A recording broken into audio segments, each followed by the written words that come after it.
Welcome to the Leadership in Law podcast with host Marilyn Jenkins. Cut through the noise, get actionable insights and inspiring stories delivered straight to your ears. Your ultimate podcast for navigating the ever-changing world of law firm ownership. In each episode, we dive deep into the critical topics that matter most to you, from unlocking explosive growth to building a thriving team. We connect you with successful firm leaders and industry experts who share their proven strategies and hard-won wisdom. So, whether you're a seasoned leader or just starting your journey as a law firm owner, the Leadership in Law podcast is here to equip you with the knowledge and tools you need to build a successful and fulfilling legal practice.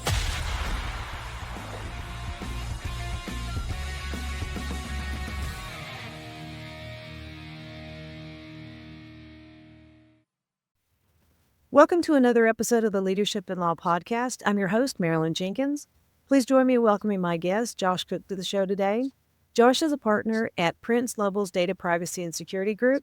He has a tremendous experience managing complex cybersecurity, privacy, and fraud issues, including more than a decade in-house with a Fortune Global 500 financial services company, where he served as the company's first global cyber counsel and launched its cybersecurity legal function.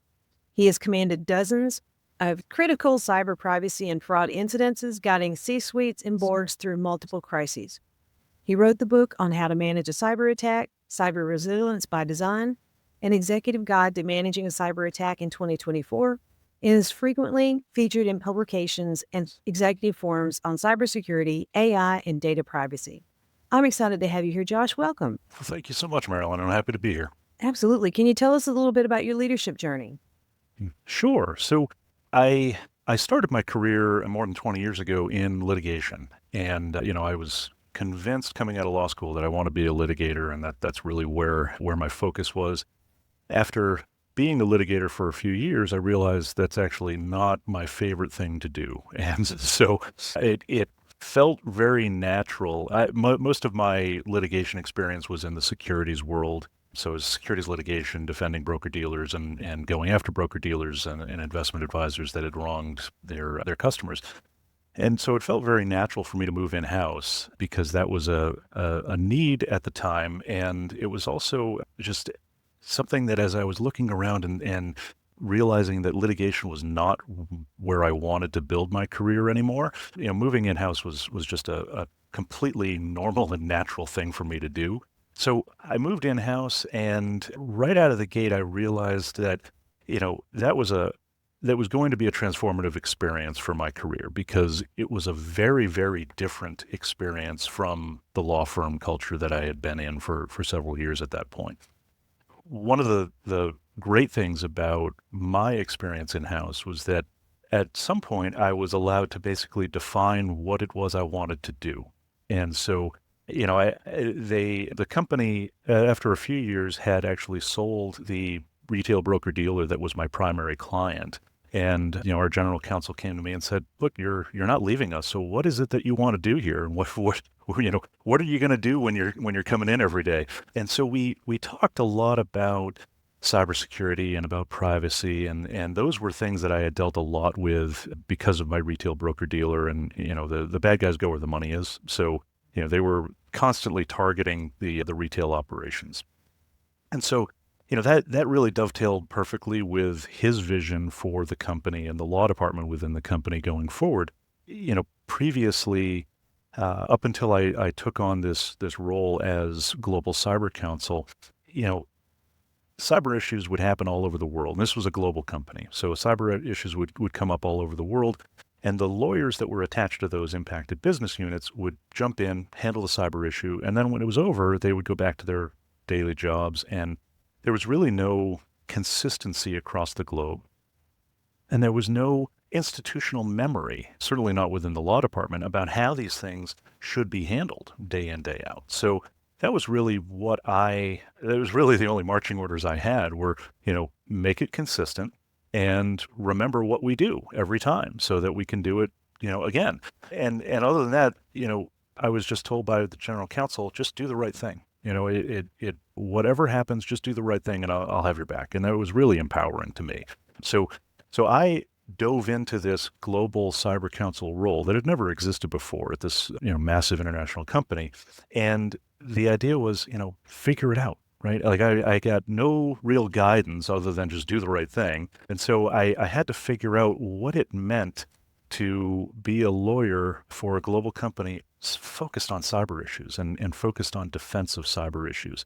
So, I wrapped my arms around the entire company's global cyber footprint and said, all right, we've got groups in Japan and groups in Canada and groups in the US and groups, in Europe that are doing similar functions, but had never talked to each other and had no idea what each other was doing. So, that was kind of step one was, well, let's kind of take an inventory of who's doing what.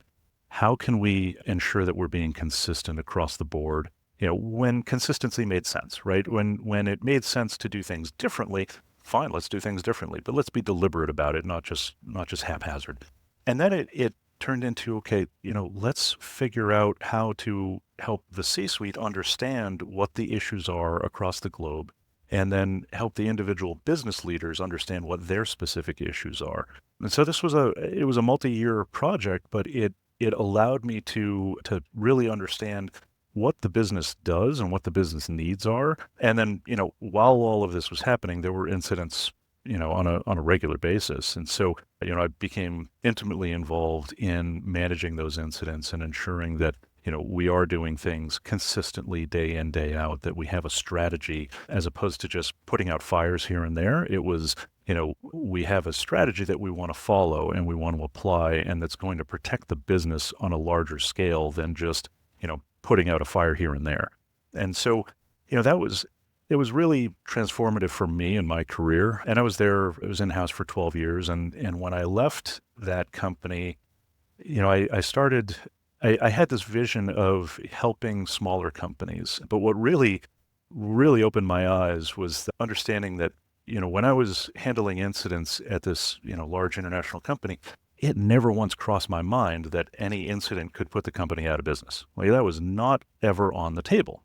It was going to survive regardless, right? Like, there was nothing that was going to be massive enough to put it out of business. But I learned that 60% of small businesses go out of business within 6 months of a cyber attack. Oh, And really? that to me suggested, what, there's a real need outside of, the massive international, Fortune 500 firms. There's a real need for my expertise and my experience to help these companies weather the storm and to become resilient, because ultimately the resilience is the name of the game, right? Right. Everyone is going to get hit. Every company is going to get hit at some point, but, does it put you out of business, or is it an opportunity to grow and to become stronger? And, can you actually, in some circumstances, turn it into a sales point, right? Yes, we got hit. This is how we handled it. And, we're constantly keeping our customers front of mind. We want to make sure that everyone is protected, that we're doing the right thing. So you can actually leverage some attacks into a marketing pitch, basically. And so that's really what I try to bring to my clients is, not just look on the bright side, but turn it into a bright side. Like, let's address this thing that most companies, feel is a really terrible experience, and let's turn it around and say, all right, yes, this is rough. We're going to get through it, and we're going to become stronger afterwards. I love that, because I think a lot of smaller businesses feel like only the big guys will get hit. I'm too small. And I can absolutely tell you from experience, no one is too small. The cyber attackers out there typically go for targets of opportunity. So if they find an access point, they will exploit it. They'll try to exploit it. And, they don't know how big you are frequently until they're in your system. And so, there are attackers out there that are targeting the big firms, that are specifically going after, JP Morgan and Bank of America and Walmart, right? Like, there are definitely folks that are specifically targeting big firms. But a lot of the attackers out there are just targeting whoever they can target, right? So if they get access, if they get credentials, if they find an exploit that they can get in through, they're going to do that. And then once they're in, they start digging around and figuring out, okay, who is this company? Is this somebody that we can take, that we can ransom for a lot of money? Or is this, someone that, maybe isn't going to really go anywhere for us? But, they don't know until they're in. And once they're in, it's too late for the company. Yeah, that's quite interesting. What do you feel like is the biggest? I mean, you've worked for Global 500, and now you advise clients in crisis. What's the biggest misconception executives have about cyber incidents? I would say the biggest misconception is that it's a specialty problem, right? And that you need a specialty solution for it. And what I mean by that is, and this is really what prompted me to write the book in the first place, is the idea that executives frequently, during a cyber crisis, they'll step back and say, well, this is a cyber issue, and I need my cyber lawyer, I need my forensic firm, like they're going to handle it for me. And that really does the business a disservice, because every cyber issue is fundamentally a business issue. And if the business leader is taking a step back, the business leader is depriving the team of a solution and a management solution that it should have. But it won't have if you're only relying on outside counsel, or if you're only relying on your outside forensic firm. They're going to put the fire out, but they're not going to necessarily see the larger impact to the business. And that larger impact is always there. And I'll give you an example. I dealt with an issue fairly recently where this was a large international company. They had a ransomware issue, and it was basically their data was exploited because they didn't lock it down properly. And so the bad guys were able to get in. Now, you might look at that and say, all right, it's a ransomware issue. We're going to deal with a ransomware issue. The real issue, though, was that the fact that their data wasn't locked down in this one jurisdiction was very, very similar to a publicized complaint that an internal whistleblower had made in media in a different jurisdiction about the fact that the company didn't lock down and secure its data. So, within a couple of weeks of that publication, now we have a ransomware attack, and it's really underlining the same exact issue, right? The company's not securing its data properly. So they're still dealing with the fallout of the media report, and now we've got this attack. And so the issue was not so much how do we deal with a ransomware attack. The real issue for the company was how do we make sure that we don't get a lot of publicity around this ransomware attack that's just going to confirm what the media already suggests and suspects, in another jurisdiction. So the last thing the company needed was an international problem when it, as far as the media was concerned, had really just been limited to this one jurisdiction, right? So that it's just an example of the ways in which cyber issues they're typically reflective of larger business issues. And if you're only dealing with the cyber piece, you're ignoring the bigger picture. You're ignoring the bigger business risk that needs to be addressed. And that's where the business leaders really need to be involved, especially, in-house counsel, the senior business leaders. Those are folks that understand the big picture, and outside counsel and the forensic firms, they don't, right? They're not there day in, day out dealing with the business. And so they're brought in to handle a specific issue, and they handle it well, but it's the big picture that really needs attention. I think an interesting part of what you bring to the table is those 12 years you spent and were given free reign. You built systems and processes. You built those communication channels. So you've seen how to bring the big picture together. So instead of, you might not know all the intricacies of a new client, but you know the processes to look for. Yeah, that's exactly right. And frankly, what I saw quite a bit, and I learned to identify, the communications gaps, right? And where it frequently happens in many companies is a gap in communications between the senior leaders and between the IT folks. And, a good CISO, a security officer, will understand how to speak both languages, but those folks are really rare. They're hard to find. And so you end up with IT folks that speak in terms of IT, and you end up with business folks that speak in business terms, and they don't frequently get on the same page. And I've mediated disputes that I genuinely was worried were going to devolve into fisticuffs between senior leaders and senior IT folks, because the senior IT folks are like, no, this is a security issue. We cannot get away from this. We have to address the security issue. And the business leaders are standing there like, if we don't get this back up and running right now, we are going to have severe business consequences. And, you have to be flexible, and the IT folks have to be flexible about the kinds of risks that they're willing to accept, right? The business Right. is accepting the risk, and the IT folks have to accept risk as well.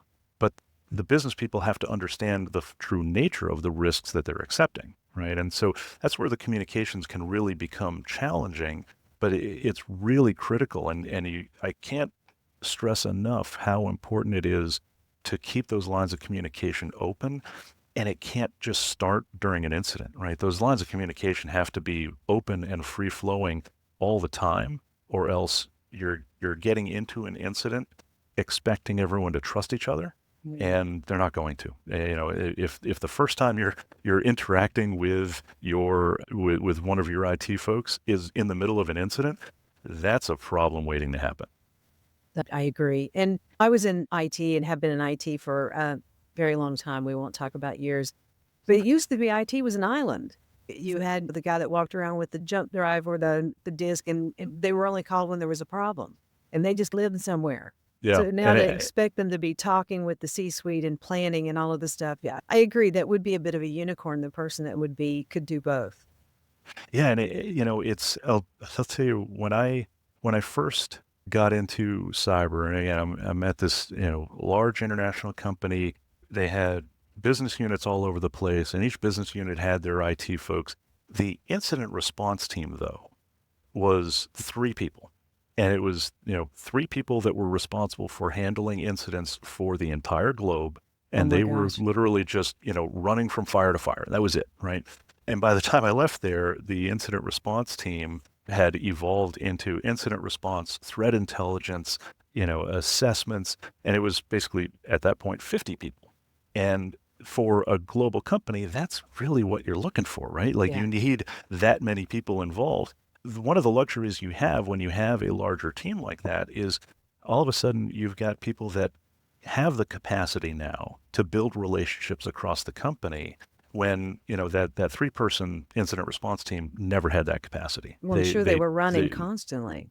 That's exactly right. And so, they couldn't build relationships. They couldn't conduct any trainings. They couldn't do any tabletop exercises because it was just, fire after fire after fire. But when you build out that team and you have more capacity, you can really build the relationships too. And those relationships are critical to the resilience that you're looking to build. And when you talk about resilience by design, in practical terms, what does that look like? Is that systems and conversation, communication? Yeah, I'll preface this by saying I don't have an IT background. I don't have a technical background at all. In my experience, the failure points in what gives rise to cyber incidents, it's usually not the technology. It's usually the people that do something, completely natural for a human to do, but it's the wrong thing to do. For example, clicking a link in an email, or it's letting your curiosity get the better of you. Those are things that humans do, and the bad guys exploit that human nature. So that's really where I focus.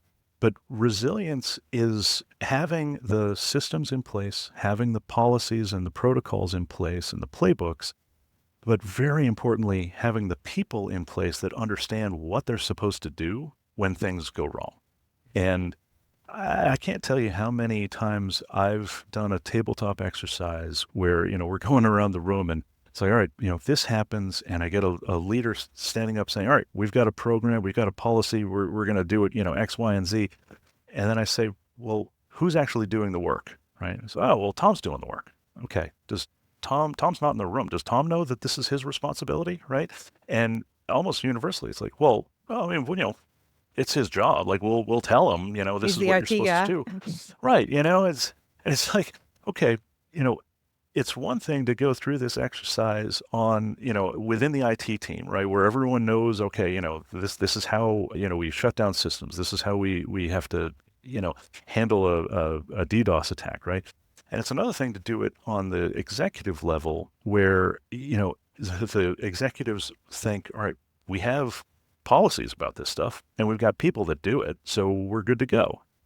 You have to meld the two of them and really put them in the room at the same time and say, all right, okay, the CEO said we need to take this action. Who's doing it, right? And then you look at the person that's actually doing it. So, do you actually know how to do this, right? Yes. Okay, great. Then we're good to go, right? But frequently it's, well, who's doing it? I don't know. I don't know who's doing it. We have a policy that this is what we're supposed to do, but I don't know who's actually responsible, right?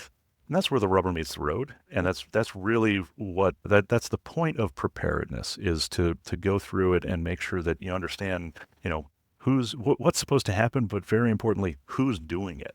And that who piece is often overlooked. Yeah, I think having the policy, because we're supposed to have one, is not as important as having a person assigned to do it. Exactly.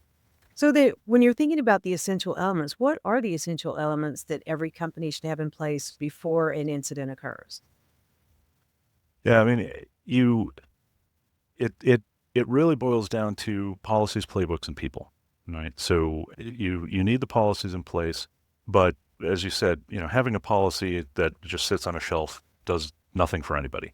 In fact, it's frequently worse to have a policy and not follow it than to not have a policy at all, right? Because if you're not following it, after the fact, the regulators are going to come in and say, why didn't you do any of the things that you said you were going to do, right? And that becomes a much worse scenario for a company. But so you have the policies, and then you need to develop playbooks, which are much more detailed and specific for a particular role within the company, right? So, as the head of IT, your playbook for this particular type of incident is to do X, Y, and Z. As the head of marketing for this, or the head of public relations, your playbook says something completely different, even though it's the same kind of scenario, right? But you need those playbooks to walk the individual roles through what they're supposed to do when something bad happens. And those playbooks can include, like for public relations, a script for a holding statement, right? And it's just generic, yes, we're aware of the incident, we're looking into it. If you have any further questions, contact whoever, right? Mm-hmm. But that is stuff that you can do in advance, and you don't want to have to do for the first time when you're under fire, right? And that's really what it boils down to is, resilience is built on preparedness. And the example I give all the time is, you can walk into an exam and maybe you do great, right? You didn't study, you did great, fantastic, congratulations. I wouldn't try that a second time, right? Right. If you want to do well on an exam, you have to study, you have to put the work in, you have to prepare for it. Maybe you get through without any preparation whatsoever, but why not stack the deck in your favor, right? Yeah. Like, why not increase your chances of getting through and becoming stronger on the other side of it? And so, it really is about preparing and being ready. And the way you do that is, line up your resources in advance. So, if you have a forensic firm that you want to work with, talk to them before you have an incident, right? Understand who they are and sign a contract before you ever have an incident, because I've been at public conferences where I've heard vendors stand up and say, hey, I see dollar signs when I get a call from a client that I've never heard from, like that I didn't know who they were. They call me out of the blue. They're calling me out of the blue during an incident. Bam, dollar signs. Mm-hmm. I know this is going to be a great engagement for me. That it's a stunning admission, but it's absolutely true, right? Yeah. But you do not want to be in that position as a client, as a business that needs help. You don't want to be doing that. Another quick example is law enforcement. If you want to engage the FBI, like if you have a ransomware attack, or if you've been the victim of business email compromise and an email thread hijack, and your invoices have been redirected and payments have been redirected to bad actors. If you try to call the FBI out of the blue, unless you are in the middle of a bank robbery, you're never going to reach a human being at the FBI. It's, leave a message. We'll get back to you when we have resources to get back to you, right? Yeah. And it's the same thing if you're a victim of a cybercrime and you go to ic3.gov and you fill out the crime complaint form. That's all great and you should do that. But they're not going to respond anytime soon, right? And so the way you get responses from law enforcement is to build a relationship with them before you ever have an incident, right? And so it's things like that really get you far down the path towards resilience. And it just takes a little bit of effort before anything goes wrong. Yeah. So bottom line, get your book so you can do that and be resilient. That's exactly right. With AI accelerating both innovation and threats, what new cyber risks should organizations be preparing for right now? Yeah, that's an excellent question. And, AI has really democratized cybercrime, unfortunately. You can't necessarily do it with Copilot or ChatGPT because they do have some guardrails, but you can actually get around the guardrails too in some really bizarre ways. But it's not hard at all to find an AI product out there that will give you a kit for how to commit cybercrime, right? So, how do I find an exploit for X company? What's the most likely avenue of attack that's going to be successful? How can I monetize this? Where can I find a ransomware kit and how do I deploy it, right? And AI will walk you through that entire process. So the barrier to entry into cybercrime these days is not how much technical skill do you have, it's are you willing to commit a crime? That's really it. And so, you see a lot, the attacks are still sophisticated, but the attackers are maybe not as sophisticated as they used to be. So, they don't have to be as sophisticated. They don't have to have a lot of experience of hands-on keyboard, exploiting vulnerabilities within a system. They can just rely on AI to fill a lot of those knowledge gaps that they might have, right? Yeah. So that it creates a real challenge, particularly for smaller companies that don't have the resources to continually fight that sort of thing. But, while the AI has been used by the bad actors, it's also being used by the defenders out there, right? So there's a lot of firms that are really doing some magical things with AI to identify evidence of intrusions. Because one of the things that AI does really well is find patterns amid chaos, right? So you can feed it an extraordinary amount of data, and it will find patterns in there that a human would never find. So I was working with a company recently that is doing just that. They are ingesting truly massive quantities of data, and their AI is designed to identify anomalies. So, they basically can say, all right, this user is acting a little weird. Is this a legitimate user or not? Right. And so they can actually then say, all right, let's focus in on this particular user. Let's understand, the behavior. Let's look back at what they've done over the past 24 hours, over the past 72 hours, and see if we can identify, is this an actual account holder or is this someone that's just getting in with the account holder's credentials and acting differently and maybe exploiting a vulnerability. So, the AI is making everything faster. It's making everything harder to some extent, but it's making some of the defense easier, but it is a real challenge for a business to understand, how is this working and is this worth my time and effort to sink money into this, or is this just a waste of time? And that can be a real challenge for companies. Yeah, I think right now there's a lot of confusion with it, but it's kind of like it back in the day when people were bad actors were writing viruses, they found tools to help them do that. And I think AI is going to be, obviously, bad actors are going to find a way of finding ways to exploit different things with AI and try to make money off of it. If a shortcut can be made, someone will find it. Yeah, the bad actors out there, a lot of them are really good at what they do. And, I can't help thinking that if they devoted that much energy towards a legitimate enterprise, they would build a great company, right? Like they would build a great business, but, they've decided that playing within the rules is not, what they want to do. And so, they build these criminal enterprises that are really would be the envy of any normal business, right? They've got customer service, they've got, folks working phone banks. There's ransomware attackers out there that they deploy the ransom note and it says, call this number for customer service. You call the number, it's a legit customer service line. And the person, is saying, all right, thank you for calling. We're going to help you get through this. You just need to pay, Bitcoin, you need to pay a ransom, deposit Bitcoin into this wallet, and we'll give you the keys and to decrypt your data, and you'll be on your way. And, but it's an actual customer service line that That you're is a calling, big which, jump from the original, or is to send money or else, right? right. Absolutely. And they tend to be very nice from the get-go. Yeah, I'm sorry, your data's locked up. Here's what you need to do to unlock it, right? And it's a really it's surreal sometimes dealing with these folks. Wow, that is fascinating. So if a company wants to strengthen its cyber resilience this year, right now, what is the single most impactful step you think they should take?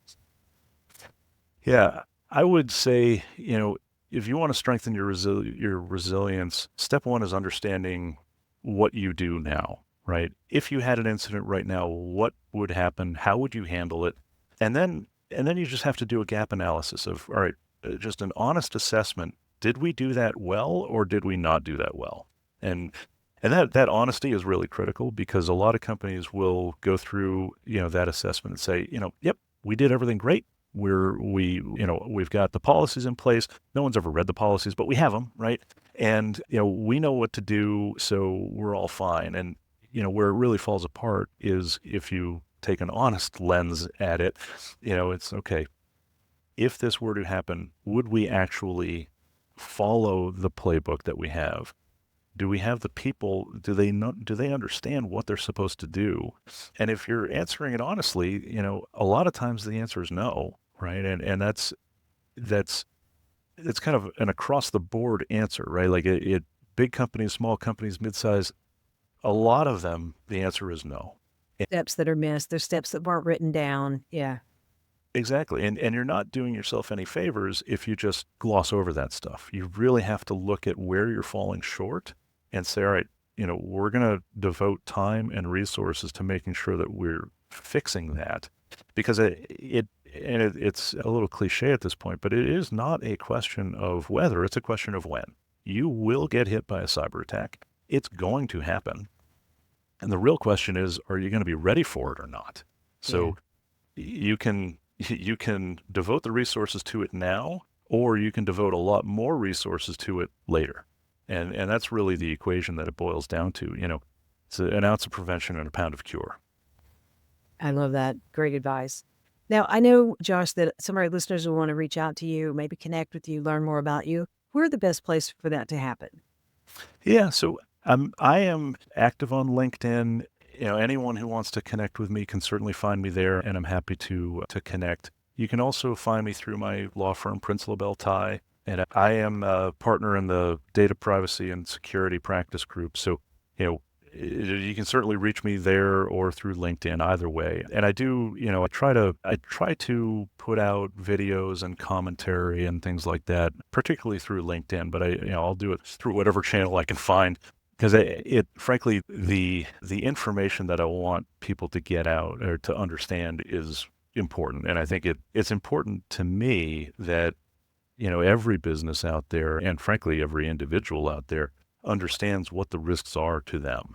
And yeah, I have had, like, my daughter's in high school, and she got an email talking about, that the school district had partnered with the federal government, and they were offering internships, and you get this 4-hour week internship for $200. And when she told me about this, I was like, $50 an hour sounds pretty rich for the federal government to be offering to a high school kid, right? Yeah. And so I was like, well, maybe this is not as legitimate. It came from a legitimate source, but this doesn't sound right. And so I looked into it, and they were asking for your name, your address, whether you had your own bank account, and the name of your bank. And, so that immediately I was like, this is not real. This is, so I told her this, sorry, it sounds great, but it's not great. And let's not do that. And then we found out that one of the teachers, their email was compromised and used for this phishing campaign. And a lot of students actually fell for it. Right. And that's really what bothers me the most, is that these attackers were targeting teenagers. Yeah. And they're targeting teenagers that are just starting to, become independent.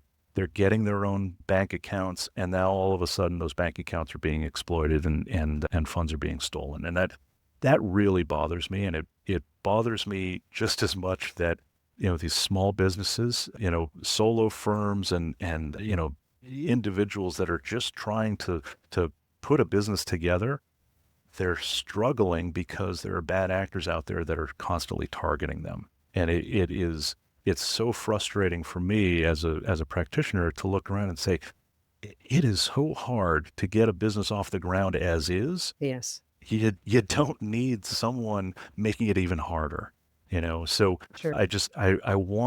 I want that message to get out there as broadly as possible, that there are very simple things that you can do, whether you're a small business owner, or whether you're an executive at a large enterprise, or whether you're just an individual trying to protect yourself. There are some really simple things you can do to make it that much harder to be a target. Yeah, because they're going to go for the easy ones. But I agree. Every single day I get emails, and we've trained the staff and everything. And clearly, this is what to look for to know it's fake. Yeah, no, absolutely. Yeah. Absolutely. I've got a client, a small nonprofit. They are, fewer than 10 employees, and they were the target of a very sophisticated attack. And basically their clients were very big companies. And so as the vendor for very big companies, they became a target. And the bad guys did the recon that they needed to do to understand who within this very small nonprofit was responsible for processing invoices and making sure payments were happening. They targeted this small company with a massive spam campaign that kept IT busy, that kept their IT vendor busy. And then at the same time, they deployed a spear phishing email to the one person at that company that they needed to exploit. And they got that person to click through, and they gained access to that person's email. Once they had access to the email, they hijacked email threads, they redirected invoices, and it was just a massive problem for this very small nonprofit that had clients that were much larger and wealthier, and they were processing money for them. But it was a very sophisticated attack. They set up spoof domains, and they kept everyone in the dark throughout this whole process, and then when it came to light, it was like, well, what should you have done differently to protect yourself? It's like, well, maybe there are a couple of things, but really, it's just vigilance. You have to maintain that level of vigilance constantly, because everyone will let their guard down at some point, and when you do, bad things happen. Yeah, just I like that. Be vigilant, because these phishing emails are getting better and better. It's crazy. Yeah, and they work. And as silly as each one of them might look individually, it costs next to nothing for the bad guys to send out, 100 million phishing emails. Right. And if 1% work, well, that's a million, right? And so if they get access to 1 million people's accounts, imagine the damage they can do. So even if it's a fraction of a percent, it's still a massive quantity of victims that you're talking about. I agree. Josh, this has been eye-opening and so informative. I really appreciate your time here. And thank you so much for being here. No, it's my pleasure. And thank you, Marilyn, so much for having me on the show. I appreciate it. Thanks for joining me today for this episode. As we wrap up, I'd love for you to do 2 things. First, subscribe to this podcast so you don't miss an episode. And if you find value here, I'd love it if you would rate it and review it. That really does make a difference in helping other people to discover this podcast. Second, you can connect with me on LinkedIn to keep up with what I'm currently learning and thinking about. And if you're ready to take the next step with a digital strategist to help you grow your law firm, I'd be honored to help you. Just go to lawmarketingzone.com to book a call with me. Stay tuned for our next episode next week. Until then, as always, thanks for listening to Leadership in Law Podcast, and be sure to subscribe wherever you listen to podcasts so you don't miss the next episode. Thanks for joining us on another episode of the Leadership in Law Podcast. Remember, you're not alone on this journey. There's a whole community of law firm owners out there facing similar challenges and striving for the same success. Head over to our website at lawmarketingzone.com. From there, connect with other listeners, access valuable resources, and stay up to date on the latest episodes. Don't forget to subscribe and leave us a review on your favorite podcast platform. Until next time, keep leading with vision and keep growing your firm.